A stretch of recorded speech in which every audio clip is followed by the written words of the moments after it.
Hi, Tony here from All the Remote Things, and I'm with the wonderful Lynne Cazaly. How are you, Lynn?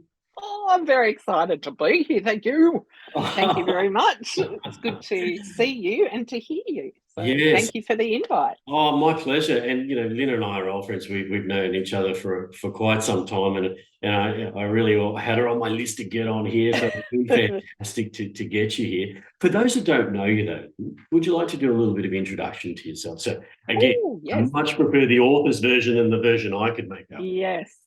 Yeah, well, let me start with my surname first, Cazaly, because particularly in Australia, but increasingly other places, it's a famous footballing AFL, yeah, footballing name. So the question many people ask me every day is, are you related to the person who wrote the song Up There, Cazaly? There's a song from the 80s Yep. and about a football legend. So yes, I am. Roy Cazaly was his name, and he was my great granddad's brother.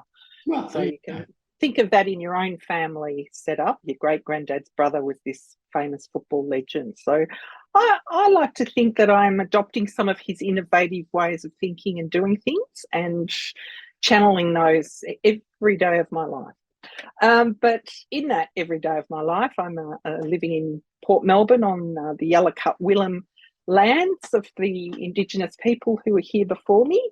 And I've been running my own show, I guess you could say, for 20 something years as a speaker, author, mentor, facilitator, trainer. So coming up with ideas and then, delivering them through a range of modes, working on the stuff I like to work on. But my background originally in communications, understanding how people think and how to package up information so people get it, so they understand information. And I worked in health, sport, arts, media, government, in full-time jobs, and then said, that sucks. I'm going to go and run my own thing, have that freedom and do my own, do the work I want to do. And that's what I'm doing. That's what I'm doing. Oh, that's brilliant to hear. And so I'm going to pick you up on a couple of those things in a moment. Yes. How I know Lynn, well, I've been running around the agile circles for a very long time, and Lynn's been in the agile circles as well. And she's also known as one of the most wonderful visual facilitators. And we're not really going to talk about your visual facilitation today, but let me say, as we were talking about, it has got some resurgence. Your visual facilitation is something to behold. So have a look on the FUC. You have got a book around that. The title escapes me. I do own it, but I can't remember what it is. Visual Mojo. There you go, Visual Mojo. I Visual have the book, I Mojo. have the pens, and I still do a bit of that. But that's Good how we on you. get to know each other. Yes, yes. It's interesting. Your background is a little bit more than just drawing. Oh, Yeah. So you came from a real change comms engagement type of mm. landscape. And how does that sort of, well, firstly, how did you get into that? And then how did that parlay into getting involved in the agile and the agility movement and working with leaders and etc.? Mm. I think from the work I was doing in comms, I loved understanding what's going on in people's minds and how do I subtly shift their understanding so that they in line with whatever an organization's trying to do so that they work and think in new ways. So it could be, an educational institution trying to get people to enroll in their programs, or it could be a hospital and health organization trying to get people to adopt more health promotion strategies. So my role was in communications, in working out how do we get messages out to people so we can begin to shift their behavior in very small ways. And as a result of that, I ended up doing a lot of facilitation of communication stuff and speaking to the media and designing lots of information design, and also did design of training. And I found myself working at one organization, and I was always fascinated by this other area, over the partition. I thought they look great. They're using index cards and post-it notes, and they're having these cool meetings. And I actually want to be in that team. I don't know what they're doing, but they're having fun. They actually had one of those bells from a reception desk, Yeah. and they'd go ding ding when they did something. I wasn't sure what they were doing, but it sounded like fun. Well, they were going ding ding every time they were releasing some code, and I was, soon to find out and become one of their, I guess, facilitators to help them engage more effectively with the rest of the business. So opened the door to agile and newer ways of working, and I was hooked. Yeah, and look, I know that sort of thing because I was probably the people quite often were on that other side, and people would peek over the corner, and Yes. basically we used to have a chook that we'd squeeze around. Yeah, right. People would always Love come around, what's going on over there? it. Love it. But Yeah. interesting things. The interesting thing I want to pick a little bit there is that what I always say when you're entering into any kind of, whether it be transformation, agile, or be doing any kind of those things is the value of good change people, good engagement people. And I heard you say that you started helping them do that, because I really think that's a piece that gets missed a lot. What's your thought on that? Yeah, I think we believe we're doing what we can with what we have. So when I could see there was an opportunity for some exchange, that is, I could learn and borrow some of their practices in my work, but maybe there was something mutual there that I could share with them, some facilitation skills for the leaders who, to help them run their meetings more effectively, or validate people, or show empathy in a different way, or accelerate a decision-making process. So there was very much a skill exchange that happened in that role that I was in, and yeah, it wasn't. I'm very big about don't make people wrong. Don't make them wrong for who they are or what they're doing. They are learning, and they're doing the best they can.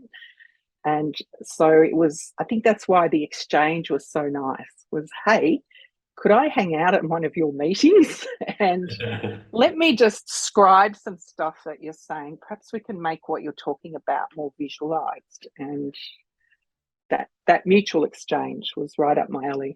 And that's where the visual facilitation came into it, of course. Yeah, that's brilliant. But you didn't just stop there, right? So that sort of spanned into a much larger career, then starting to engage with not just teams, but enterprises and leaders and etc. How did that sort of come about? Well, I think I'd been consulting as a communication specialist, helping organisations with their marketing plans and their communication strategies. And I remember working with the Lifeblood, the Red Cross, what was the Red Cross Blood Bank, with a big change piece where they were opening and closing different parts of the business. And so I was providing some remote facilitation of their meetings before remote was really a thing. They had some people in WA, Western Australia, they had some people in other cities. And so I was online helping them make that conversation happening. So trying to bring some of the facilitation in there, and plus communication, plus how can we change? And, so it's all of these little, it's incremental, right? It's lots of little things that I would start stacking or layering up so that the conversation and the work that we were doing as a group was being influenced by lots and lots of little things, not one big of change practice. Lots of slivers of things. Yeah, so it's interesting that you mentioned, and I'm going to hone in on that. That you mentioned the remote thing, right? So I find obviously we all know what happened in the events of the last few years, so we won't harp on that too much. But remote became the thing, and it was like it had never actually been done before. Whereas the reality of it was there was a lot of us, myself included, and the team at Remote AF, we'd been doing this for some time, and that's where the thought was, well, we know how to do this. Perhaps we can lend our skill to this, and it's the same for yourself. You'd been doing it for some time, and then you went and wrote a book, and you wrote a book around some of the things that happened there, which is why I was really keen to get you on, not just because we're great friends. You wrote this great book. It's called Sync Async. Yeah. Oh, here we That one. There's nothing Yeah. better than product placement when There it is. Ching. The pink one. The pink one. Yeah. For those that don't know, Lynn and I discovered that we both actually have a radio background, so this is going to be. Thanks, Tony. Great to hear that from you. And back to you in the studio. Brilliant, thank you. All right, well, let's move on. Sync, async. Talk to me about that a little bit. What was the impetus to actually write it to start with? Although I know you have many ideas just flowing out before, but that particular one is interesting to me. Yes, I do have lots of ideas. I've often got several books on the go at once, and then one will surge forward as being, I feel something about it, and I go, the time is now. That I go, right, I'm going to accelerate this book and get it out there. And so I'd read a few articles, and I'm connecting the dots, making sense between these things, and then I have the realization I've got something to offer in this space. So it's the complete opposite of an imposter syndrome. It's huge conviction about I've got communication experience that I can add into this understanding about how do we work together and how can we also work independently or flexibly or hand the baton over kind of working. So that's where it came from. I quickly gathered, did my research and reading, and I went, let's get this out. Fairly niche. It's not meant for everybody. But it's been a great book particularly for people like leaders in HR, people in culture, organisational development, leading things like learning and development, and project teams, people who are under the pump and trying to bring their own technical expertise to the role. So that's where it's come from. My expertise and experience, but also I had this can help people. You're right. Yeah, and look, I think that the reason I sort of it really sang out to me, we talk about all that all the time, within the remote AF framework itself, and I very rarely do I on this cast talk about that. But today I'm going to because it's a very good link into it. And we talk a lot about synchronous versus asynchronous in terms of A, transparency, but and B, in terms of that information flow for leaders as well. What we saw, so I'm interested to talk to you about that. What we saw, and we're still seeing it actually. Yeah. And I think it's something to be done, is that in this move to the remote and the hybrid, people went home very fast and they got pretty quick, and people started working okay. But it was leaders that took a real burn, right? And what happened then was leaders were trying to find themselves in every kind of meeting or be in every kind of communication, and that balance of sync versus asynchronous. And I think if you're going to do it properly, you've got to purposely design for that. So I'm interested in your thoughts on that and what you're seeing. Yeah, I think it stems from I've got to be across everything, that sense of if I've been in an office, I can quickly check in with people. I can find out what's going on, and then I feel good as a leader because I know what's going on. I'm across everything. And then, of course, geographically, remotely distributed teams, which software developers and agilists have known for years, you don't all need to be in the same place at once. So I think there was that shedding. There needed to be a shedding, and it's still in progress, the shedding of control from I need to be across things versus this group can, self-organize if only I let them. So it's still a big shift, and I'm seeing lots of leaders wanting to kind of let the leash out a bit, but also saying it's not working. Now what do I do? And their reaction is tighten the leash instead of any other number of techniques or tools, or as you use different patterns and ways of working. So yeah, I think it came from that need to know that knowledge and information feels powerful, and really having to play. I love improvisation, so we often play a low status character because it provides a better situation. You think of servant leadership and shifts like that. But if the leader had the wherewithal to lower their status for a moment, it doesn't make them a worse person. But if they would lower their status for a moment and act like they don't need to know it all, then that team will actually, rise and lift. And the leader still needs to be okay with being down here lower. It's not about I know everything, but perhaps a feeling of, oh, look at them fly, look at them go. Yeah, I think it's an interesting thing, isn't it? I always used to say in the agile stakes when I was working with leaders and teams that when you put agility in by rote, it disseminates control, because we talk about that self-organizing and the self managing of the teams, and they adopt agility, and then for leaders, the traditional leaders, it only left one lever then because the control had been disseminated, so they would apply command, and Yes. you would hear that you have to, you will. Now it's actually when you move into remote or hybrid that it disseminates control, because they're not there. You can't get hold of them. And so then the only lever left is what you're talking about there, is that command, that sync. You must be here. You have to do this. I need you to do this. Absolutely. Yeah. And so we have to look at that. It's interesting you said about, lowering it down and letting the team level it up. I'm interested in that thought. How's that taken on when you do that exercise? In an improvisation situation on stage, well, you create great theatre. You create a great scene that people love to see. We love the story arc. We love the person who's suffered to come to good. We also love the person who's full of themselves to come to bad. It's the the rise and the fall.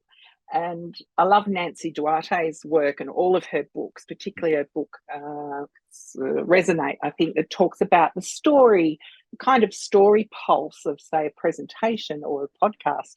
And I think about that in delivering a keynote presentation, that it's not just all one tone. It's going to have highs and lows and a high point, and then there'll be key pieces where things happen. And part of that, I think, is the push pull, whatever you want to call it, the rise fall of the seesaw of status, that you cannot always be high. It's like engagement cannot always be high. People cannot always be fully engaged. So things will need to drop. Attention will wane. And the same comes with power and control and information. It's let it go, because it's going to come on back. Yeah. I think it's also about setting those guardrails, isn't it? And we hear guardrails and guide rails and etc. Right? And we know about winning with intent, but I think many leaders aren't quite sure how to do that. And they are important, setting those guardrails, so the teams know that extent of where, well, we do need then to engage you as a leader. And I think that's a very powerful thing.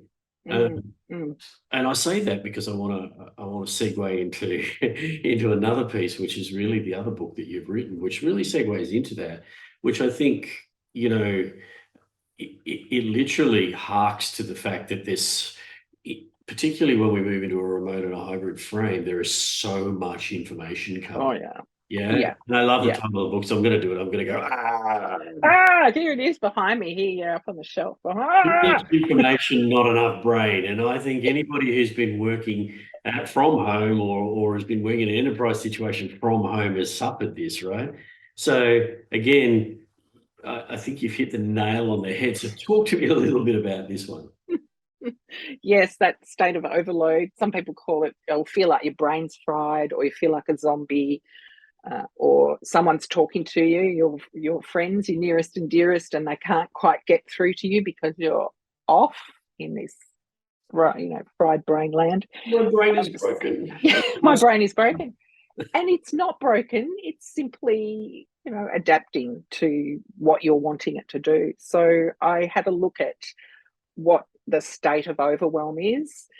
And the thing with each of the books I've written, in brackets, that they all may also be talking to myself. Isn't that always? Each of them they've all come from a part of my discovery or my pain or my experience or my learning. And so with overwhelm, I was hugely emotionally overwhelmed back in 2017, 2018. I had 2 cancer diagnoses, had to basically stop working in my business, have surgeries, be treated, and far out overwhelm, hit me. But in learning how to deal with the emotional overwhelm, I then put into practice some of the workload management things we know from working in new ways. And on top of that, I'd also been exploring information overload for years via the communication work I'd done. So I tackled overwhelm and overload from those 3 angles. Deal with the emotions first, then get on top of your workload, visualize it, working pomodoros, working sprints, however you want to. And then that 3rd level, then you'll be able to manage how you take in information, that cognitive load coping technique. So the overwhelmed brain, we'd all been feeling it, hadn't we? We were trying to do lots of things, lots of us dealing with different sorts of grief and stress, but still trying to push on and do things. And my hope was, here's some stuff I've learned, hey, it may be of use. Yeah, well, the interesting thing was, again, so the reason I introduced those books in that frame, because that's not how they're written. I think the other one came before that one. Was Yes. For me, I read through the sync and the async, and then what I love is there's tools in there and there's techniques and things. And then I read the next one. I went, there's such an interconnect with the 2 of them that you need to read the both of them, right? So, Yeah. and I do believe that you've hit the nail on the head there. Talk to me about some of the things that you suggest to people in that particular book about, how to cope with this, because I could say it, but they're coming from the author themselves. Yeah. Well, if you look at those 3 layers, instead of trying to deal with overwhelm as a whole, I talk about outsmarting overwhelm. So we're trying to really pick apart, is this emotional stuff I'm dealing with, and or is it sheer quantity of work and the way we're working, or is it that 3rd bit, is it information I'm dealing with? And so start with emotions, and I love the work of both people like Brene Brown and Dr. Susan David, her work on emotional agility. So can kind of hand pass, read their stuff to deal with get emotional regulation. And then we can work into managing our workload. So doing things like, visualizing, externalizing information instead of walking around with it in our mind. Working in short packets of time, working on for a few minutes or a few weeks on a project, not forever. And then the 3rd thing, cognitive load coping, again ties in beautifully with visualization, externalizing information. Tiago Forte's book, How to Build a Second Brain, is really about that, is saying, how do I get information that I might want to use, get it out of my head so I'm able to get perspective and distance and objectivity about it, and then I can work with it, because when it's in here, it's colliding up against emotions and stress and overwhelm. So in that book, I brought in the techniques of sense making from one of my earlier books. So it's not just, hey, do all these things, but it's, hey, do these things and create some sort of map as you go, because you will make sense and visualize and reduce the cognitive load all at the same time. Yeah, which makes for a much healthier human when you're trying Yes. to cope Yes. both work. And because the reality of it is, now we moved into this, and people who watch the cast will know that I say this regularly, but your home is in and your work is in your home now, right? If you're in that kind of phase. And so you aren't just coping with the information and what's coming from you from within the screen, right? But it's also to the left and to the right, and your child's there, or whatever it might be. And it's how do you close the gap on that kind of thing. So I'm gonna span from that a little bit, and then I'm gonna be self-indulgent now. And I did warn you. As one of the other books that you wrote is really interesting and quite dear to my heart, and it's called Ish. I'm going to read it out because it's long. The problem with our pursuit for perfection and the life-changing practice of good enough. So let's have a little wander through the landscape of that, because I actually think it does connect to the two that we've been talking to, and I sort of got that thread that was running through there. But Mm. let's start with where did it come from?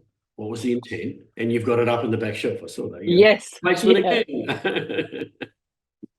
Where did it come from? It's a word. Ish is a word. We know it from the end of words like Danish, Swedish, and as a word on its own. What time shall we start the podcast? 10-ish. Uh, so looking at that and looking at the meaning of it, I've been a very ish person and lived in a very ish family. Oh, that thing's broken, let's just staple it together, let's just put a bit of tape on it, that'll be all right, it'll work, rather than worrying about, is that perfectly constructed, is it, oh, that's not good enough, that we're, whoa. So when I was pursuing some of the interests of my own development, when I was unwell and recovering, I got stepped into some of this research that had been done about how perfectionism was on the rise, and I went, oh my goodness, perfectionism needs ishness. It needs the practice of good enough, or what economist Herbert Simon calls satisficing. Is finding something that's satisfactory and it suffices. And we can work like that. Again, we can work like that by working in increments and iterations and tolerating imperfections. So packaging these, it's again connecting the dots. What am I thinking about? How am I living? What's the idea I want to get across here? And then connecting those and writing them into a book is how that one came about. And I chose to record that one as an audio book too. Like, I'm self-published. That means I'm financing all of these things myself. And as an old radio person, yes, that was fun. Let's go into a studio for 2 days and just read. Love to do it. It was great fun. Yeah, So I did that with ARG as well. But even that, even ish, you don't want to try and make it perfect. It's a fruitless pursuit, but instead go for good enough, because most people don't notice. It's interesting that you talk about it in the way you do, though, because it really is. It really does wedge tail, or dovetail, I should say, wedge tail, Yeah. dovetail into agility in its own right. Because Yeah. talk about an agility that, MVP. Yes. The one I don't like, safe to fail, but I like to flip it the other way around and go fail safe, because that links into what you're saying. First attempt to Yeah. safely, right? Yeah. And creating that environment to do that, and yet people still are seeking that perfection Mm. in work and in the things that they're creating. And the reality of it is we very rarely achieve that anyway. For me, it struck a chord, right? You can't. Mm. I like I read a couple of quotes there that you had, and we can't keep going like this. But what's the alternative? Alternative if it's not perfect, right?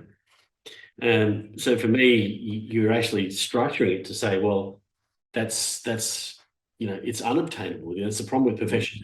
We seek it, but we just can't get there. It's that North Mm. Star. So I really like that Mm. in terms of it. And how do you translate that to leaders? That's an interesting question for me. Is how do we take that and translate? Because when I work with organizations, and I used to do a lot of team coaching, but now I'm more teaching and working with leaders like yourself. Mm-hmm. That seems to be the one that you have to translate. What's your thoughts on? Yeah, it's been a really popular topic with leadership teams for keynotes, particularly then workshops. So working with them, and several clients have now adopted ish as a terminology. So when they're setting a standard for something, or they're putting a request to the team, hey, put together a report on blah blah blah, then they're giving the requirements by saying it just needs to be ish. This is just 3 pages, high level ideas, rough sketch. Don't spend any more than 3 hours on it. Instead of us sweating over things where the deadline is usually the standard. It's due next Tuesday. Okay, so I'll work every hour between now and then to make it as good as I possibly can. And there's all that wasted work, and then often rework that comes about. So with leaders, I look at it from the perspective of them. How do they set standards and requirements? How do they express and verbalize their requirements? So this is helping with design as well, and business analysis, but to get a leader to be able to more clearly articulate their requirements helps prevent people from aspiring to perfection. That's one application. No, I love that. I love that. And there is that rings a bell for me. I had the occasion to have Stephen Bungay from Art of Action on the cast. And one of the things that we had a bit of a giggle over, both on screen and off screen, was he uses the question, his Spice Girl question. And he said it's this thing that leaders struggle with. And you're saying the same thing, right? And what you're adding is a little bit more meat to the bone is his Spice Girl questions. What do you really what do you want? What do you really want, right? Yeah. Up around it, right? Because you've got to, for leaders, you've got to be careful about what you're actually saying you want, because you're going to get that and more of that. If that's not what you really want, then you're really articulate in terms of it. And what you're talking about there is making sure that articulation is what's needed. Yes, yes. And we've got to remember that perfectionism is generational. So it's not something that we just picked up last week. It's something that was exhibited to us as we were growing up. It's probably most likely come from parents, grandparents, great-grandparents. It's generational, many generations. And so we can't just stop it. I think we can interrupt or pause it or redirect it, or understand it better. But that means we need to offer some sort of alternative. If perfect, mind you, I still want high quality and I want excellence. Yeah. And I want my dentist, to really hit that high level, right? No ish. Do not ish on my teeth. Do not ish on road building. And the example I go through in the book is talking about the Takata airbag recall, biggest product recall in the history of the world, because a series of leaders ished on product the explosion of the airbag. Instead of doing a gentle explosion, was doing a bang explosion, because they'd used components and explosives that were better served for mining and demolition, not the soft pop of an airbag. So there are examples everywhere of where ish has been adopted and it shouldn't have, but that doesn't mean we have to go for perfect. I always say, look, you've ished brushing your teeth today, you ished with your hair, you ished with your breakfast. So many times in the day you go, yeah, that'll do, that's good enough. Yeah, in your mind you go, yeah, that'll do, it's done, that's done, good enough, it's good enough. So we need to apply that thinking to all the work we're going on. Definition of done, right? Work out what you're going for before you start. That's fantastic. Yeah. And us of the ish, because I think that's what was very, very important in that book. And it's self-indulgent because I recognize myself in it. I come from an ish family. Like you said, it's traditional and it's an ish family. There is, as you said, a balance, because, sometimes there's a little bit too much ish. And, when my family can say, this is not something that we're ishing, kind of thing, right? Yes. Yeah. So you have to be careful of the levels. Lynne, I could talk much longer with you, but we're really close to the end of our time, and it's been fantastic to have you on. How can people get involved? Apart from reading the books, we know they can get those online. Yes. How can they get involved? How can they touch base with you in terms of any of the things that we've spoken about today? Sure. We can find me at lynnecazaly.com. Lots of resources, ideas and things expressed there. But every week on LinkedIn, I publish thinking and ideas. I can't stop them, right? So I continue to share ideas and publish them there. So love to have people follow or connect. And I put a digest weekly newsletter out on LinkedIn every week. But equally, I'm a keynote speaker as my trade, and run workshops in organisations virtually and in the flesh. So everything from overseas things, working with software architects in Sweden. I spoke at Agile USA on the main stage a couple of years ago. through to, working with a whole range of businesses virtually. So any of the social media, I'm there, but LinkedIn, I probably share a little bit more than anywhere else. Yeah, you do. Yeah, there's some really good articles on there. And the other thing that I learned, just as a side note before we go, into you off it, was that you will be seeing a lot more books from you because there's a challenge that you've accepted in terms of writing books. Did you want to talk about that just quickly? Actually, it was in 2013. My mentor at the time said, "Hey, you've got lots of ideas." He said, "Here's the challenge. I want you to write a book a year for 10 years." And that's it. Cinque Sinks number 10. So that's my 10th book. And do I have to stop? No. Some people like to tell me, though, that, "Lynne, you've written too much." I'm like, "No, I haven't. I haven't even started yet." It's okay for other people to write 25 or 30 books. Guess what? I'll probably do the same. Yeah. There's more here. There's more. Brilliant. Now, I was going to ask you for your top 23 tips to how we get, but I won't because we have to finish now. So if you're watching this, look, please like, subscribe so we can keep this thing going. Join our remote community that we've opened up, remoteaf.co. Click the community button. There's a lot of like-minded people talking about the things you've heard today. How do you work better remote and hybrid? We'd love to have you on there.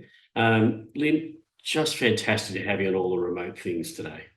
Thank you. Thanks for the invitation, Tony. So good to see you and shoot the breeze, radio style. Why, thank you.